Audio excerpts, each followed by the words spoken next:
to the servants, whatever he says to you, do it.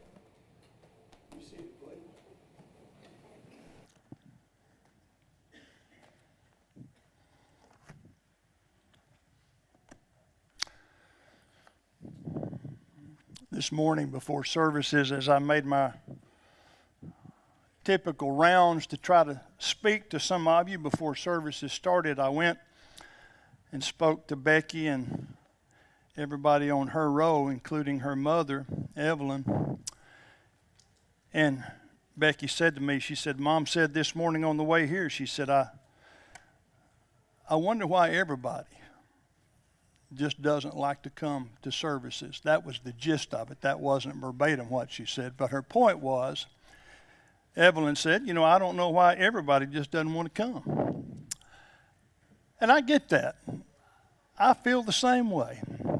Coming and being with you and coming and doing things that we're going to do this morning and that we've already done strengthens me and it helps me. And I hope that you feel the same way. We're very, very glad to have you with us this morning. As Mitch mentioned as we began this morning, some of you have been gone and you've returned safely, and we're glad for that as well. And as Mitch also said, if you're watching our live stream broadcast, thank you for joining us. And if you can, come and be with us. We'd love to have you. We begin in earnest this afternoon, our Vacation Bible School, and I look forward to that. And I hope you'll make your plans to be here as well. What I had intended to preach on this morning has been prepared for about 2 weeks. And Friday I sat in my office and I thought for a minute and I said, you know what? I've been seeing this phrase about everywhere I walk in this building. Faith can move mountains. And I said, I think I'm going to change what I'm going to talk about. And I knew it was an omen when I got home a day or two ago and I folded a shirt and it said, faith can move mountains. So I thought, well, there it is. I'm going to need to talk about that today. And so I want to talk to you this morning about this idea of faith can move mountains. I put down there in the subtitle, it's kind of a VBS sermon, and I guess it is.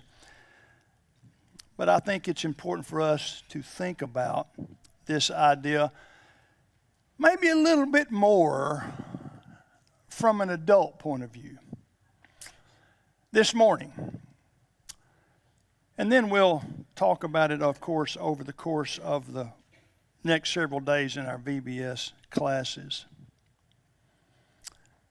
Hebrews 11 talks about faith. It talks about by faith all of these people lived their lives. And I think that alone makes it important. There's no other statement, there's no other stretch, if you will, of Scripture in anywhere in either the Old or New Testament like Hebrews 11. It just enumerates, and a lot of those statements begin with by faith. We're going to look at just a few of them in just a minute.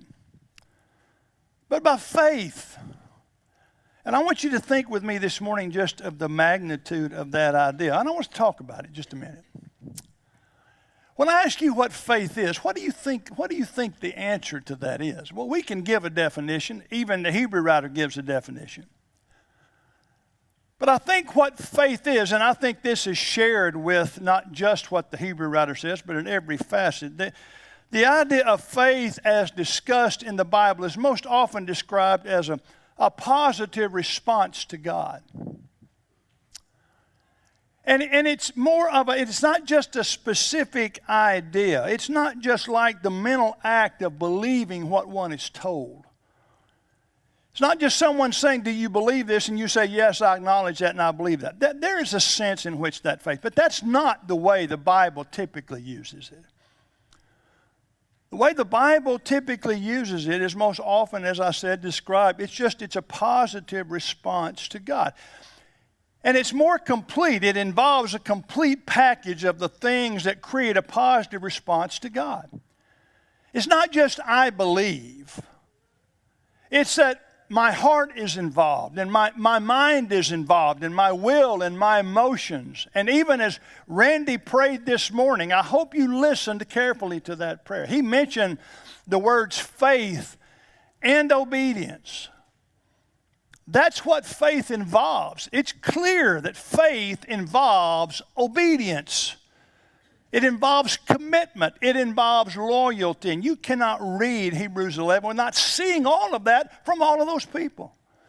It's not just, I believe God what you told me. It's not just that Abraham said, I believe. It's that Abraham did what God wanted him to do. Faith is generic. It's very involved. It's very multifaceted.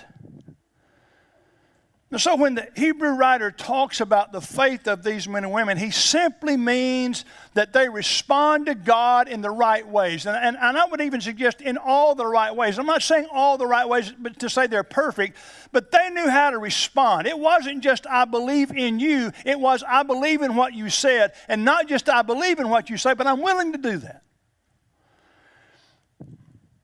I'm willing to do that. And he wants us to read their stories.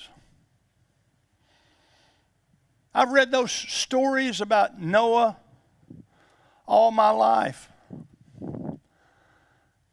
I can remember reading them and sitting in a little classroom at the Holly Grove church building with about 3 or 4 other kids. I'm sure I was young, probably even 3, 4, 5 years old. I remember sitting there.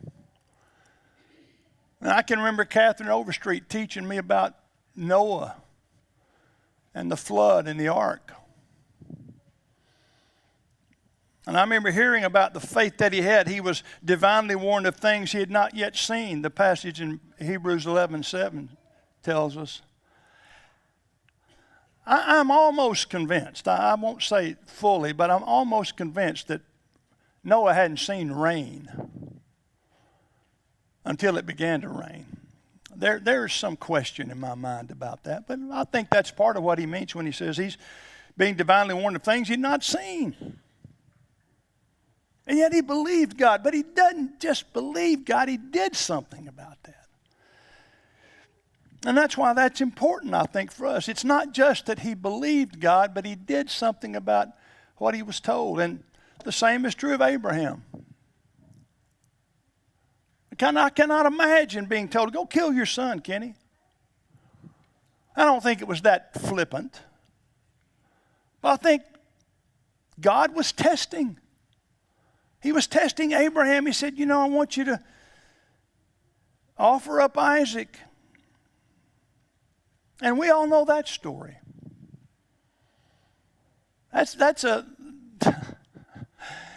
It's not an unbelievable story, but it's unbelievable in the sense that of the magnitude of it. That's what makes it hard to believe that it happened. But yet Abraham did what God wanted him to do.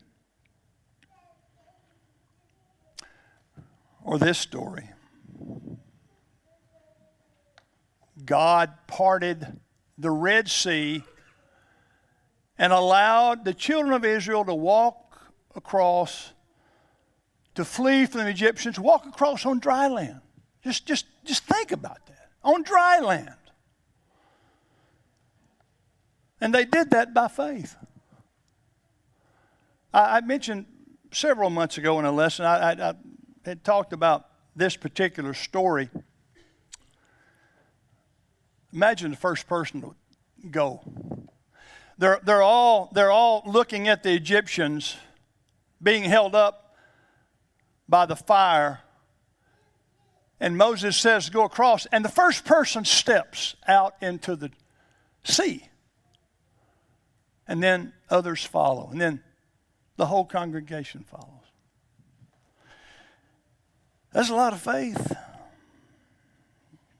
And it makes sense for us, too, that we respond to God that way. And that's what he wants. I want to talk to you about that in just a minute a little bit further. But there is something else that's hinted, I believe, in Hebrews 11. There's 40 verses in Hebrews 11, and the first 29 verses are about people of faith who had faith before the Exodus. I want you to think about that. The first 29 verses are about people who had faith before the Exodus.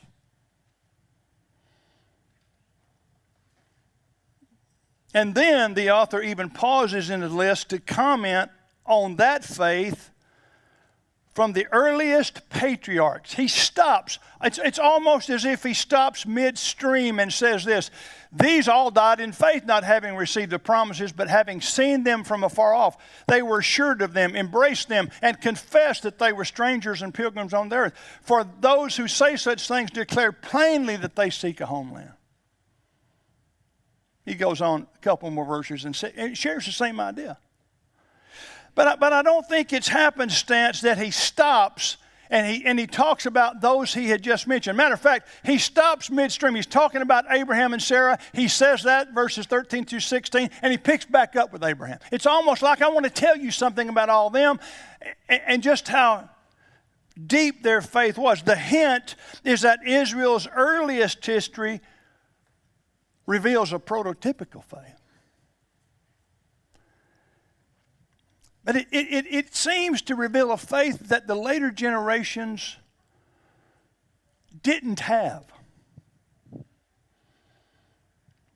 There seems to be, and this is speculation, there seems to be an unspoken flow in Hebrews 11 that says they started out so well, and they continued to have it, but those early patriarchs, don't you think about it. Think about what Noah didn't have that we have. Think about what Abraham didn't have that we have. Think about what Moses had or didn't have that we have. And yet, they're the ones whose faith is given to us to say, look at and share. The Hebrews 11 list is heavy with early Israel people having that kind of faith. And there may be something to that. But he wants us to have it. So let's go for a moment then this morning to this main idea. Let's go to this business of faith can move mountains. You know, we like mountains. You mentioned the word mountain to my wife, and she just goes into a whole, it's just like the world is great. She loves to go to the mountains. I do too. Many of you do. There's something majestic. There's something beautiful.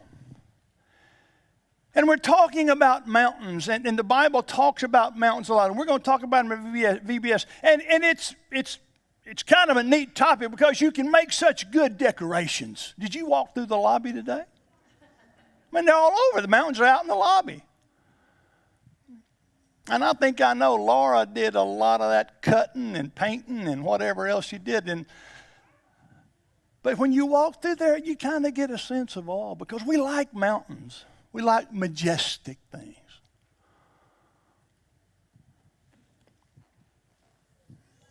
Mountains are big. Nothing else like mountains. I mean, we can drive the highways around here and you don't get the same aesthetic reaction that you do if you go to the Rockies or that you do if you go to the Alps. You just don't get it. Or even the Smokies, I'll throw it in there. You just don't get it. But when you go to those places, the magnificence and the bigness of those things are important. And they give us a sense of awe. They do. They do me. I think they probably do you as well. But that's not what I want to talk about. I want to talk about moving mountains. Move mountains. Faith can move mountains. Have you ever heard of a more ridiculous statement in your life? Can you believe that the Bible talks about a faith that moves mountains? That sounds unreasonable. We're going to teach our kids in VBS for 4 days about something that sounds ridiculous. It's impossible. Literally, it's impossible. Faith is not identified as someone with power. Faith is powerful, but faith is not someone or something that can move mountains. Not literally. The reality is no mountain can be moved. Yet Jesus clearly says that faith can move mountains. Isn't that interesting? Faith can, look at that. Faith can move mountains. What's he talking about? Well, I'll tell you why this is important. I'll tell you why it's important for us to talk about it this week in VBS. There's an answer to that. We're going to look at that in just a moment. But here's why it's important. Because we walk by faith. Everything we do really is we walking by faith. We're promised things that we've not seen yet. We walk by faith, not by sight. Now, there'll come a time when I think we will walk by sight, when faith will no longer even be needed. But that's not now. We walk by faith, Paul says, and the Hebrew writer also says, but without faith it's impossible to please him, for he who comes to God must believe that he is, and that he is a rewarder of those who diligently seek him. You can't live to please God without having this kind of faith, this complete faith. I'm not talking about I believe in God. That's not going to cut it. That's not what he's talking about. Now, that has to be part of the equation, but it's not I believe in God. It's not that. It's a deeper kind of faith. The point of Hebrews 11 is they did that, and you can do that. I can do that. But it takes a complete kind of faith. So let's talk for a moment about this mountain movement business. I want to let you look at 3 passages. First passage is found in Matthew 17. When they'd come to the multitude, a man came to him, kneeling down to him and saying, Lord, have mercy on my son, for he's an epileptic. And he suffers severely, for he often falls into the fire and often into the water. So I brought him to your disciples, but they could not cure him. Then Jesus answered and said, O faithless and perverse generation, how long shall I be with you? How long shall I bear with you? Bring him here to me. And Jesus rebuked the demon, and it came out of him, and the child was cured from that very hour. Then the disciples came to Jesus privately and said, why could we not cast it out? Jesus said then, because of your unbelief. For surely I say to you, if you have faith as a mustard seed, you will say to this mountain, move from here to there, and it'll move.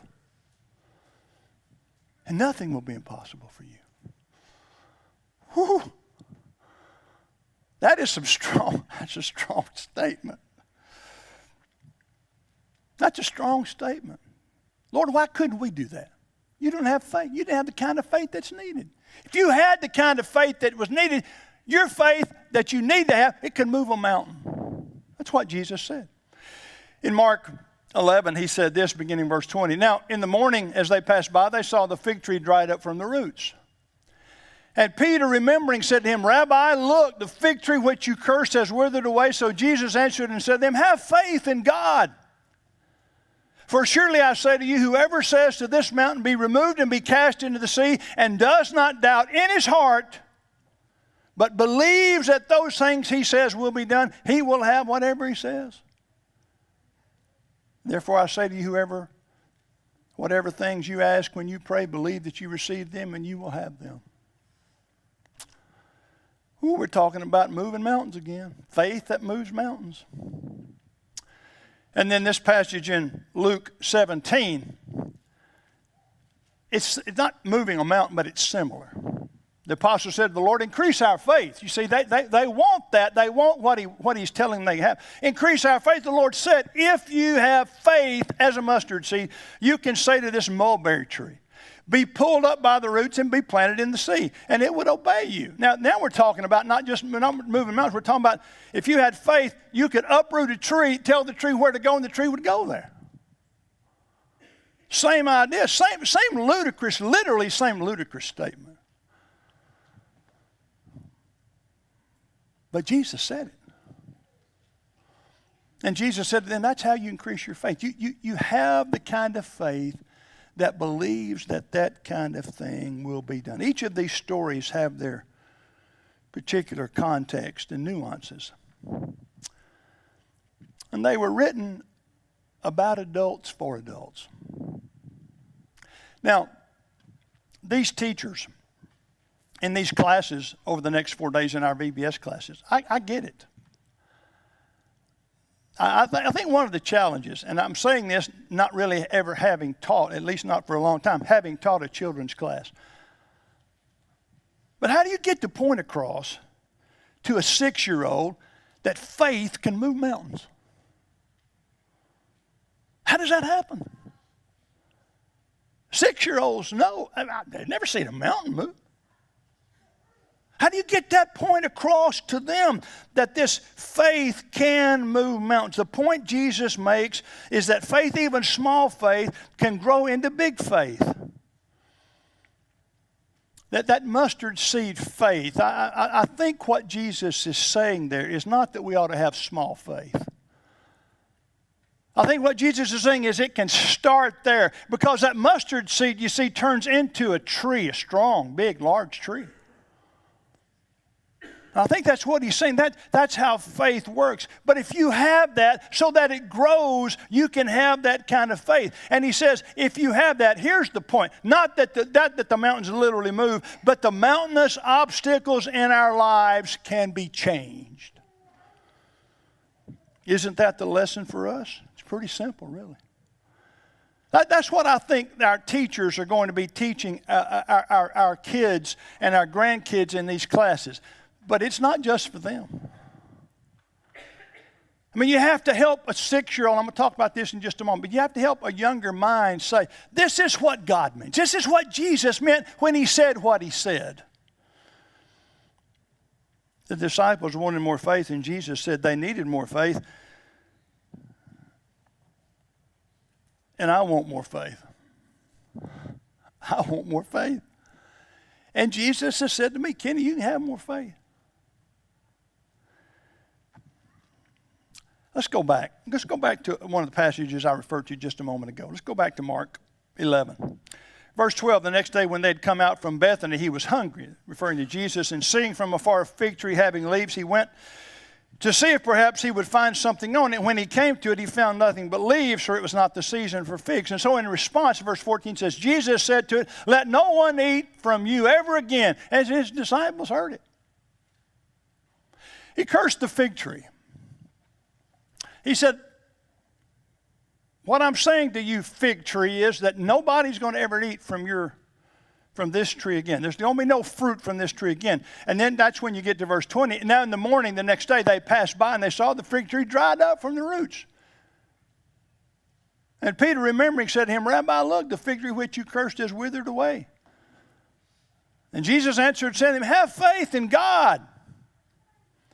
For surely I say to you, whoever says to this mountain, be removed and be cast in the sea, and does not doubt in his heart, but believes that those things he says will be done, he will have whatever he says. And that's the passage that we read earlier. Have faith in God. Let me say this practically. Every one of us struggles with faith from time to time. We struggle with faith. If you're sitting in that pew this morning, say, I never struggle. Not to be ugly, but I don't believe you. I'm not saying that you lose faith, but I am saying that I think all of us struggle with faith from time to time. And the Lord knows that we all needed these lessons. I think he understood you need to hear about a faith that moves mountains. The hyperbole is to strengthen us to say, no, you can overcome that. Whatever I put in your way, you can overcome that. And you do that by faith. And it's as if you can move a mountain with the faith that you have. That's the point. That's not hard to understand. That's not hard. That's not hard to preach. It's not hard to theoretically understand, but it is hard practically to do. Because none of us can move mountains. Here's the point. None of us can. God can. I'll tell you why God can move them, because he created them. That's why he can move them, because he created them. Hebrews 11 and verse 3 says, that's part of what these kids are going to understand, that God created the universe. The power that created the universe is the power that gives us faith. And God wants us to fully believe in him and what he can do. And that's just one of the evidences. That tells us that your faith can be what it ought to be. It can be that strong.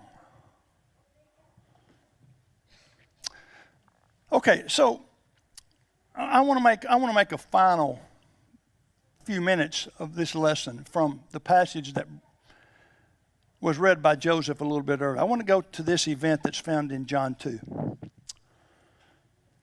You may not see John 2 as a faith passage, but I do, and I want to share with you why I do. Let's read the full context.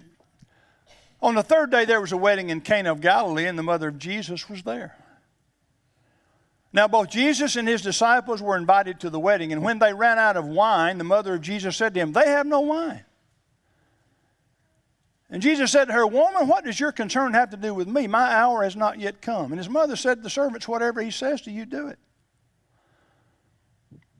Now there were set there 6 water pots, the manner of purification of the Jews, containing 20 or 30 gallons apiece.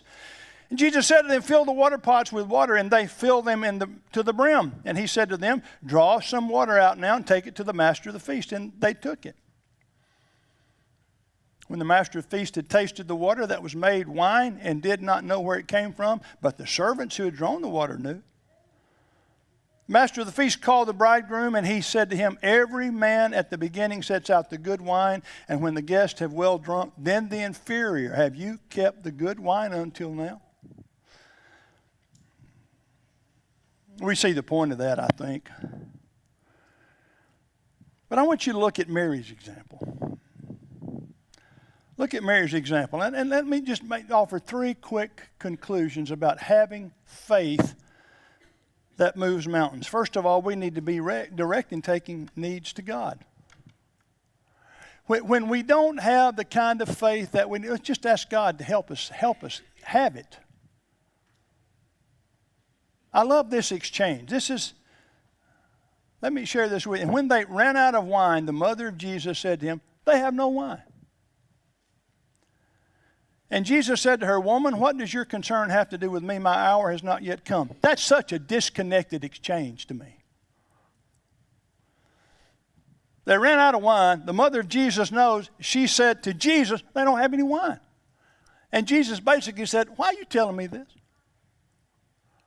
What does your concern have to do with me? My hour has not yet come." I mean, there was a lot in what Jesus said, but it really didn't have anything to do with what she asked.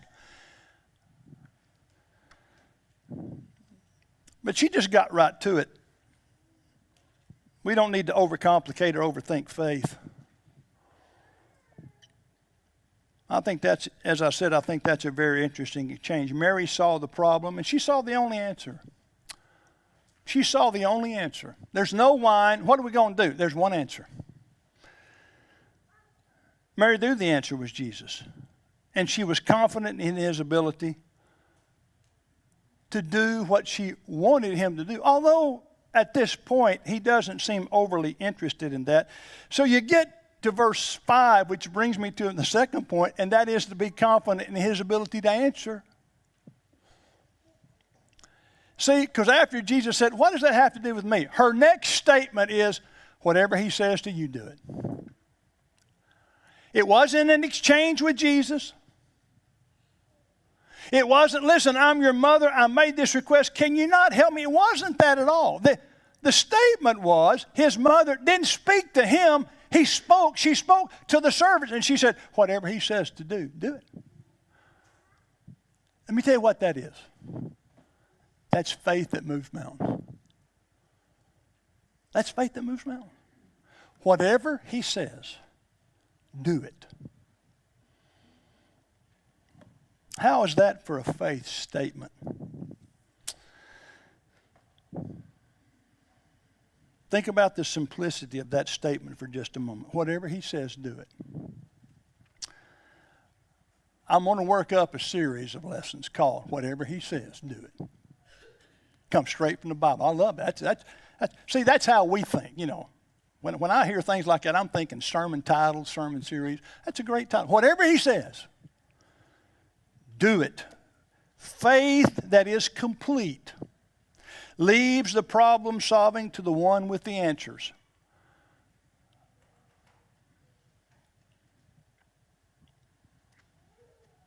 And I would ask you this morning, can you just simply be this? And can I? Can we just simply be willing to say to God when we question things, can we just simply be willing to say, whatever you say, Lord, I'm going to do that. Whatever you say. Back to Randy's prayer this morning. You remember him talking about some things that had to do with, we may not understand everything. We may not understand always the why of what you say. That doesn't matter. That doesn't matter. We need to trust His power, that the faith that He asks us to have will accomplish His will in our lives. Would you think about something else? And this, I can't verify this, but from a miracle standpoint, the miracle of John 2 that we just read, that's the first miracle that we know of, right? Mary had never seen Jesus perform a miracle, to our knowledge, until then. Seems to me. Help me if I don't see that right, help me. But her confidence in Jesus' action preceded the request. That's faith that moves mountains.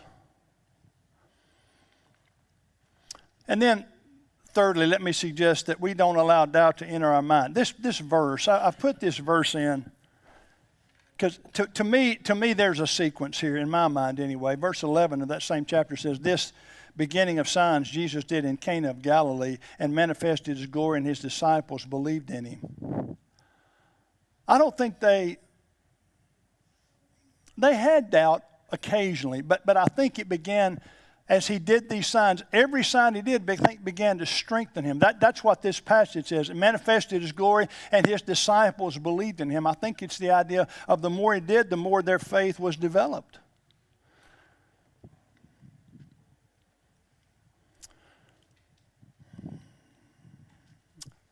Now let me say give one final thought maybe. I just want you to leave here this morning with the idea that faith can move mountains. I don't want that to become a VBS theme. I want you to really think about that. Faith can move mountains. And if that's what we're saying to our children, then that better be what's happening in our lives. If we're going to say to our kids over the next 4 days, faith can move mountains, I'm going to tell you what better be happening. It better be moving mountains in your life. Don't you expect these VBS teachers to come in and teach that to your children if it's not doing the same thing for you. That's too much to ask of them. Your children, my children, your grandchildren, my grandchildren, those over whom you have influence, they need to see a faith in you that moves mountains. And what we're saying is that faith in God is the right answer to that. This is not just let's get through the next 4 days and let's have wonderful decorations and let's be impressed with the songs we sing and the ideas that we share, and then we walk away here not helped by it. No. If that's all that happens, then let's just shut it down now. Let's don't even deal with it. If it doesn't manifest itself in our lives and in the lives of our children as they mature and as they get older, that says, you know what, I see what you're talking about. I see that level of faith. I see a faith in my father. I see a faith in my mother or my grandfather, or I see a faith in these folks that surround me. I see that faith. And I know that He's not talking about literally moving mountains, but He's saying that whatever happens in life, I can overcome it because I have that kind of faith. That's what we're talking about. That's what we're talking about. So may I make a practical observation, and may I make a practical suggestion? When you leave from VBS, and you have your children in the car with you or your grandchildren, and you're talking about Abraham, and you're talking about Noah, and you're talking about Moses and Rahab, and the Israelites who marched around the walls of Jericho. When you're sitting there and when you're driving somewhere or when you're in your house, ask them, what does that mean? What does that mean? It's not just that Noah built an ark. It's not just that Abraham was told to sacrifice his son. It's not just that Moses, through God's help, parted the waters and the Israelites went across. It's not just that. That's, matter of fact, that's a shallow way to look at it. The statement needs to be, that's the kind of faith that we have to have. Faith that can move mountains.